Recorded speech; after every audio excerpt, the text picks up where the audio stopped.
Ito ang UNTV News Worldwide.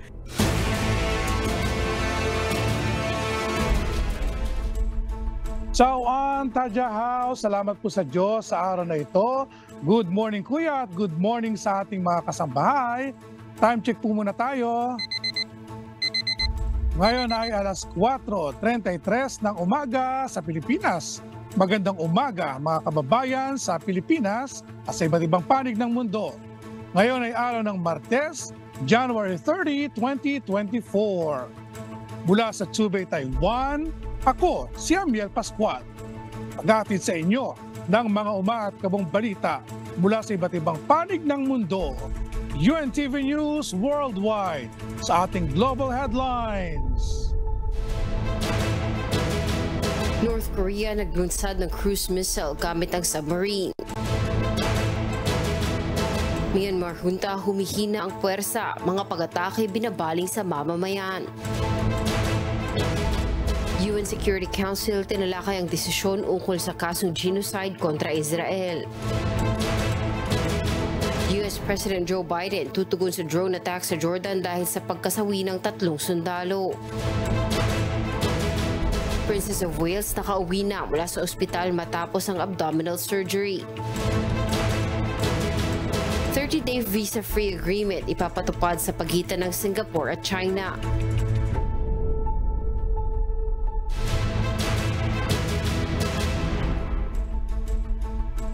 Una sa ating mga umaat-kabong balita.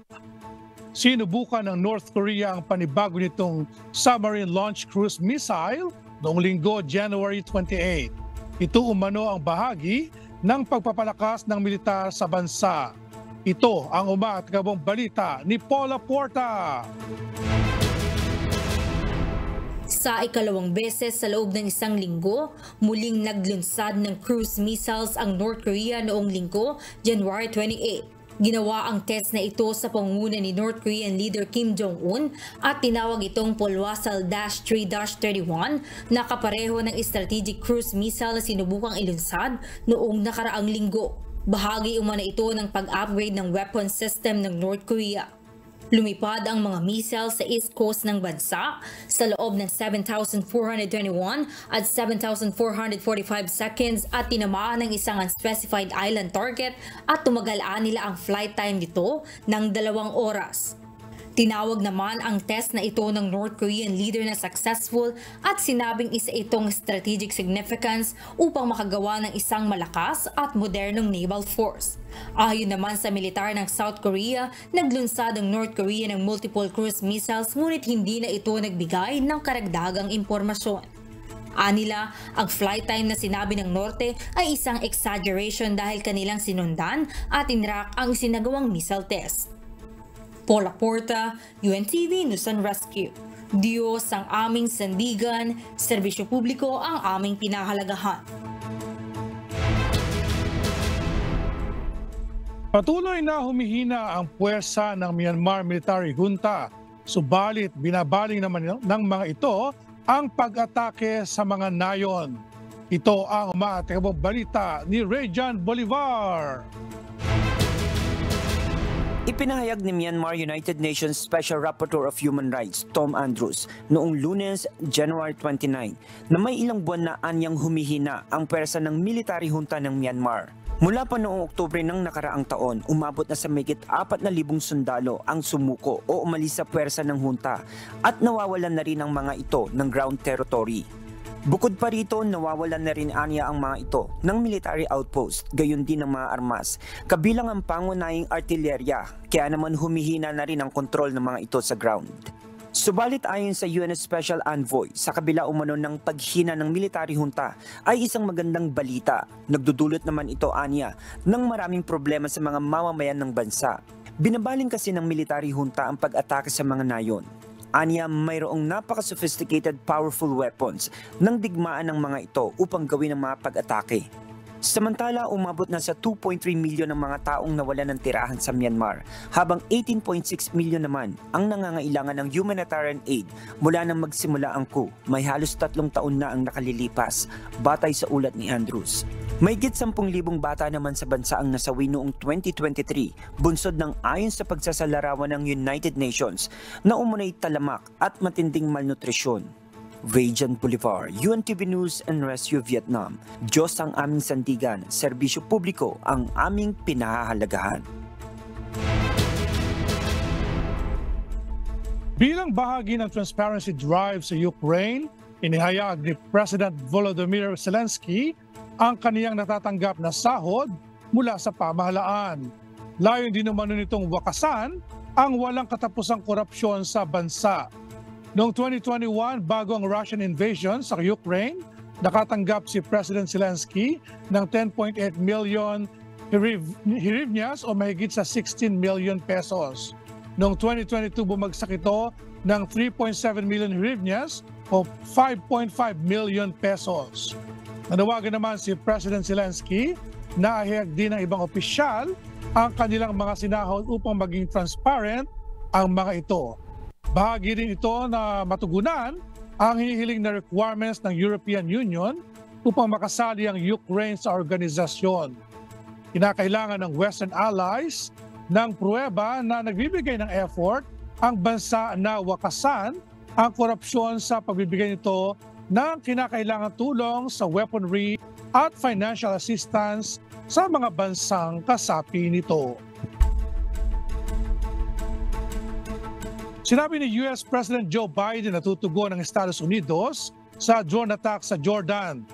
Nasawi ang 3 US troops dahil dito ay at ang nasa 34 na personnel ay maaaring nagtamo naman ng traumatic brain injury.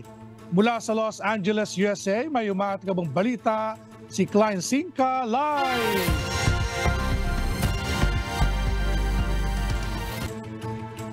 Hello Klein, sino ang may pakana ng nasabing drone attack?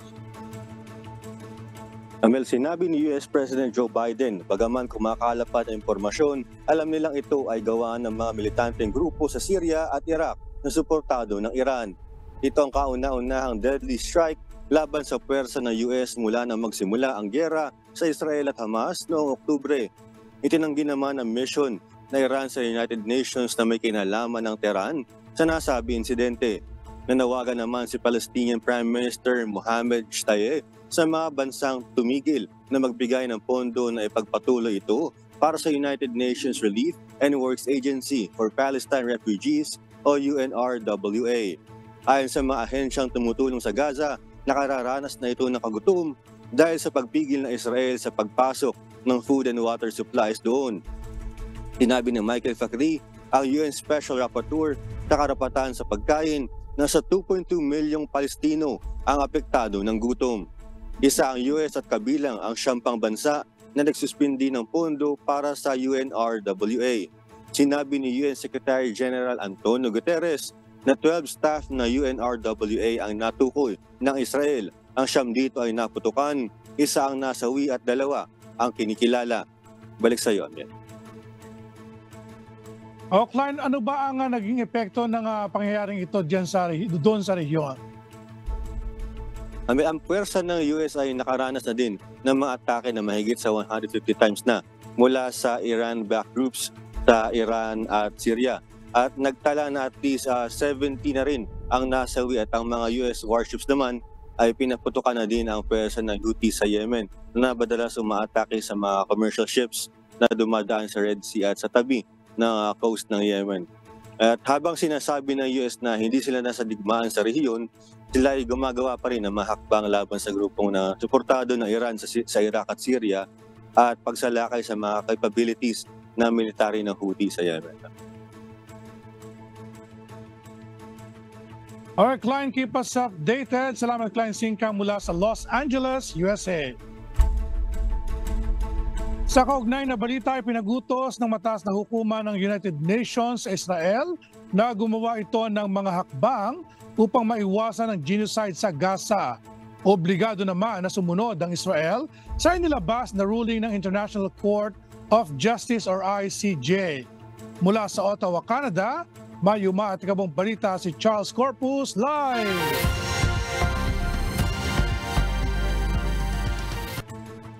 Hello Charles, ano ba ang nakapaloob doon sa naging desisyon ng ICJ? Samuel, ipinag-utos ng korte na umiwas ang Israel mula sa anumang akto na maaaring sumailalim sa Genocide Convention at tiyakin din na ang mga sundalo nito ay hindi gagawa ng anumang genocidal act sa Gaza. Inatasan din ito ang Israel na gumawa ng mga hakbang upang maiwasan at maparusahan ng direktang genocide sa laban sa Gaza. Gayunman ay hindi pinag-utos ng lahat ng hakbang sa abot ng kanilang kapangyarihan na nasasaklaw ng Article 2 ng Genocide Convention. Dapat rin mag-ulat ang Israel sa korte sa loob na isang buwan ng pagtalima sa inuutos ng korte. Bagaman ang desisyon na ito ng ICJ ay legally binding, ay walang paraan ang ICJ upang ipatupad ang mga ito. Back to you, Amiel. O Charles, bakit hindi ipinagutos ng International Court of Justice itong ceasefire? Yes, Amiel, ayon nga sa isang professor ng batas sa Queen Mary University sa London, si Thomas McManus, hindi siya nagulat na ang korte ay hindi humiling ng tigil putukan dahil maaaring maging defenseless naman ang Israel sa magiging mga pag-atake at iyon ay hindi nasaklaw ng korte sa kasong ito. Back to you, Amiel. Alright, maraming salamat Charles Corpus, live mula sa Ottawa, Canada. Nagkaroon ng sagutan sa pagitan ng mga nagpoprotesta at mga pulisya sa Tel Aviv, Israel. Samantala, walang silbi at pagpapalakas lamang sa puwersa ng Hamas ang sinabi ni Prime Minister Netanyahu sa naganap na rally. Ito ang umatikabong balita ni Erica Luzon. Arestado ng mga pulisya ng Israel ang ilang mga nagpoprotesta sa Tel Aviv na humihiling na magbitiw si Prime Minister Benjamin Netanyahu sa kanyang pwesto at maagang eleksyon sa gitna ng patuloy na digmaan ng Israel sa Gaza. Nagtaas sila ng mga banner na may nakasulat na eleksyon ngayon na may kasamang pagbigkas ng pagpapaalis kay Netanyahu. Pinalayas ng mga pulisya ang daan-daang tao sa Kaplan Square at kinumpiska ang ilang kagamitan sa pagprotesta.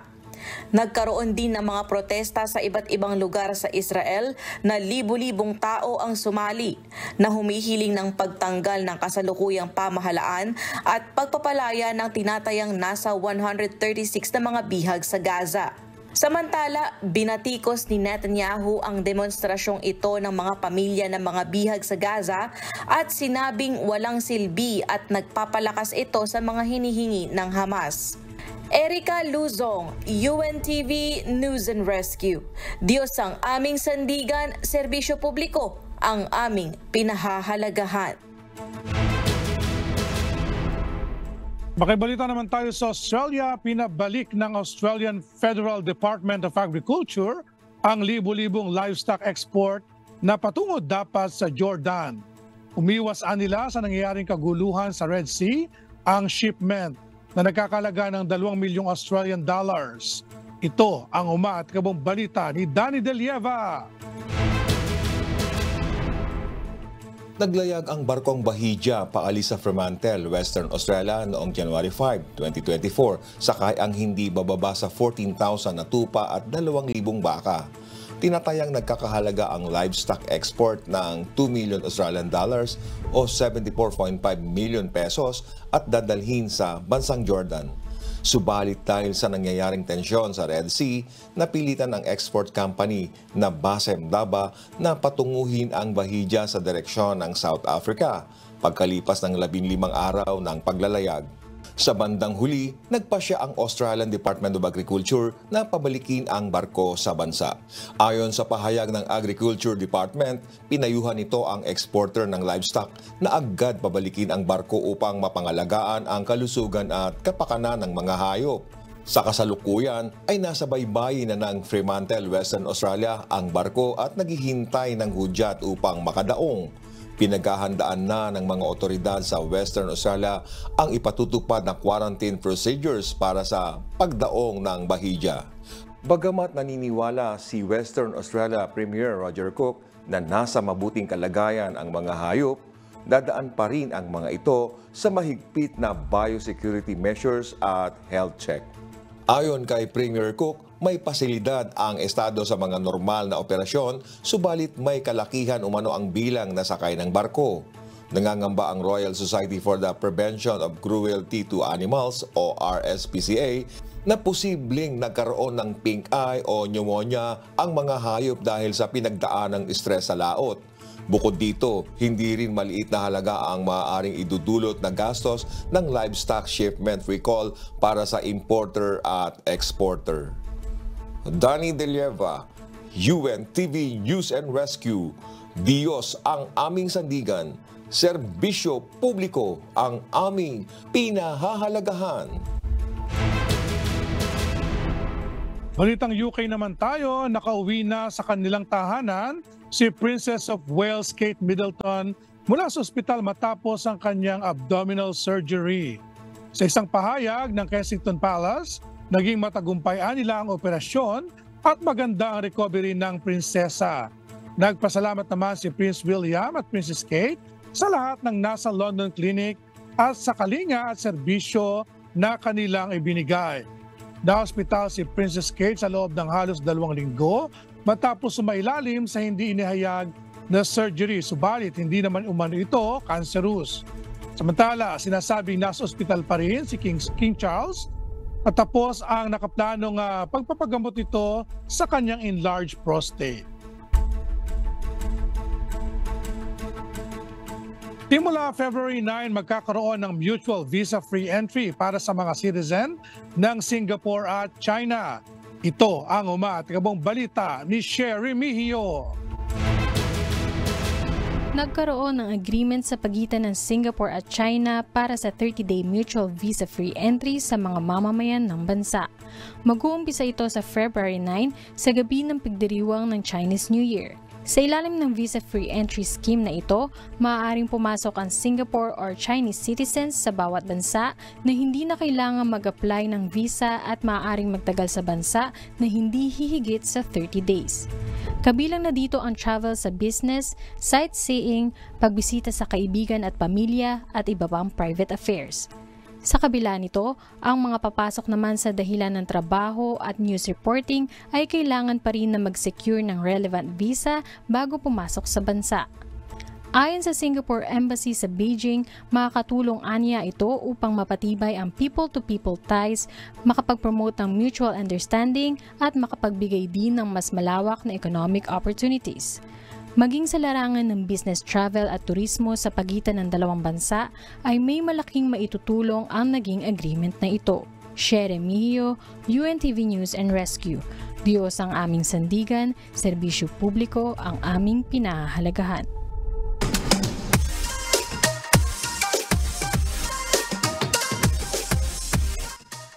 Ito na, syempre ang hindi natin makakalimutan ang pinakaabangan nating lahat. Pwede bang bumati? Siyempre, pwede yan. Narito ang pagbati ng ating kababayan. Hello po, binabati ko po yung mga kamag-anak ko po dyan sa Pilipinas. Binabati ko po ang aking nanay, si Mama Denden, si Tate Obet. Binabati ko rin po yung mga tita ko po at mga tito, si Tita Ella, si Tita Grace, si Tita Mai, si Tita Tess, si Tito Jojo at si Tito Tani. Binabati ko po kayo, ingat po kayo palagi dyan. Binabati ko rin po yung mga kalokal ko po dyan sa lokal ng Nagtinig. Kamusta po mga kapatid? At yung mga kaibigan ko po dyan sa Taytay, si Jopard, si Jason, si S4, si Romel, si Jackie. Hello mga kaibigan, kamusta na? Long time no see. At lastly po, binabati ko po ang Kuya Daniel. Kaya ingatan nawa po kayo ng Panginoon at ang iyong buong sambahayan. Salamat po. Ayan, syempre ako naman ay makikibati rin. Binabati ko yung aking mga nakakwentuhan noong nakaraang Sunday sa The Coffee Session. Binabati ko aking kaibigan na si Sara Bordeos at ganun din si Regina at yung mga nakikwentuhan sa atin noong nakaraang Sunday. Binabati ko rin yung aking nanay na masugid na taga-subaybay at nanonood ng UNTV at ganoon din si Nanay Elena Yang, sa aking mga kapatid at mga pamangkin at hello din sa ating mga avid viewers sa ating Facebook at YouTube Live at sa lahat po ng platform ng UNTV. Alright, tawagin naman natin ngayon si Amigo Sherwin at ating tayo makibalita. Ano ba yung mga ating inabang, mga humahataw na balita dyan sa Pilipinas? Good morning, amigo! Good morning, Amiel. Kumusta ka na? Solo flight ka rin, ha? Solo flight. Oo, ang ating Pangulo nandyan sa Vietnam, Amiel, para sa kanyang state visit. Tumaasa tayo na kagaya ng mga nauna niyang mga pinuntahang mga bansa ay naging matagumpay. Maraming mga investor ang nahikayat para mag-invest at makatulong sa ekonomiya dito sa ating bansa. At bukod dyan, ipinapaalam na natin sa ating mga kaibigang motorista na ngayong araw ipatutupad ang medyo malaki-laki ito na dagdag presyo sa mga produktong petrolyo. Ito na naman, pataas na naman ng pataas. Matapos ang ilang rollback ng kakaunti, ito ang kapalit. So ilang sunod na ito ng taas presyo ng produktong petrolyo. Kaya pinagpapauna na natin sa ating mga kaibigang motorista na ngayong araw ang implementation niya na Amiel. Amigo, sana nga ay magbunga yung travel ni Pangulong Marcos. Ang Vietnam kasi, amigo, ako yung nakapagtrabaho dyan ng 5 taon. Napakaganda ng kanilang agriculture, At sana yun ay ma-adapt din ng Pilipinas dahil alam ko ang Vietnam ay isa rin sa mga bansa na pinagkukunan natin ng bigas, amigo, lalo na pagka mga season na wala tayong supply ng bigas sa Pilipinas. Oo, tama nga, Amiel. At maraming mga negosyante talagang diyan kumukuha sa Vietnam at ang ating bansa talagang diyan din umaangkat ng bigas. Yun nga lang, minsan parang nakakalungkot dahil yung mga Vietnamese dito lang din nag-aaral sa IRI, sa Los Baños, Laguna. Oo, totoo yun, amigo. Kasi nung napunta kami sa Vietnam, alam nila yung IRI kasi lalo na yung tinatanungan natin yung bakit napakamura ng bigas sa Vietnam. Yung technology na ginagamit nila galing sa Pilipinas. Kaya pala gano'n. Oo, yun nga. At yun ang hindi pa natin makuha. Marami tayong mga magsasaka, talagang mano-mano pa rin. Andun pa rin talaga doon sa kante ng pagka ang magtanim ay di biro. Mano-mano pa kasi. Sa iba, nakikita nating bansa, gaya dyan sa Vietnam, di ba? Napaka-moderno na nila. And even sa Thailand o sa mga kapitbahay natin na bansa sa Asia, talagang napaka-ganda na yung paraan ng kanilang pagtatanim and even yung pag-aani nila napapanood natin, nakikita natin na Amiel. At kahit basa, dito pagkabasa ang palay, binibilad pa rin sa tabing kalsada. Ganun pa rin nakikita natin dito. Wala tayo ng ibang mga kagaya ng sa Thailand nakita ko. Talaga meron silang dryer, meron silang makinarya. Oo, makinarya para hindi masayang yung kanilang bigas at tuloy-tuloy yung kanilang supply, Amiel. Dito rin sa Taiwan, amigo, meron tayong mga Filipino young farmers, mga scholars sila ng alam ko ng Department of Agriculture at saka yung counterpart nila dito sa Taiwan na Ministry of Agriculture para turuan sila noong mga agricultural technology ng Taiwan at ma-adapt natin sa Pilipinas dahil kailangan talaga natin ng food supply, lalo na sa mga panahon na may mga kalamidad sa ating bansa. Talagang sana nga makopya natin ito, amigo, at mapalakas natin yung sektor ng agrikultura sa Pilipinas. Oo, at hindi naman masama na kumopya, Amiel, lalo na kung ito mapapakinabangan ng lahat, especially ng ating bansa. Tama ka dyan, amigo. Ayan, maraming salamat. Amigo Sharon, abangan namin ang iyong mga humahataw na balita sa Pilipinas. Salamat sa iyo at sa ating mga correspondent mula sa iba't ibang panig ng mundo. Mga kasangbahay, kung mayroon kayong hindi napanood na balita at nais ninyong muling tunghayan, ang UNTV News Worldwide, maaari niyo po itong balikan sa aming mga official social media account. I-like at i-follow lamang ang UNTV News and Rescue Facebook account at i-click ang subscribe button sa UNTV News and Rescue YouTube channel. Mapapanood nyo rin po rito ang iba pang news programs ng UNTV, pati na iba pang video na nag-iisang public service channel. Kaya tara na, subscribe, like, and share. At narito naman po ang mga salita ng Diyos na maaari nating baunin sa pagpapatuloy ng araw na ito. Nasusulat sa First Book of John, chapter 3, verse 4. Whosoever committed sin, transgresseth also the law. For sin is the transgression of the law.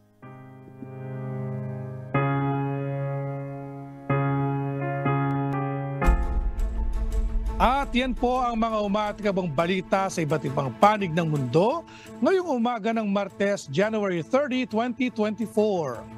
Susunod na ang programang Hataw Balita Pilipinas sa UNTV at sa UNTV Radio La Verdad 350. Sa ngalan ng lahat ng bumubuo ng UNTV News and Rescue at ng UNTV Radio La Verdad 350, mula rito sa Zhubei, Taiwan, ako si Amiel Pascual.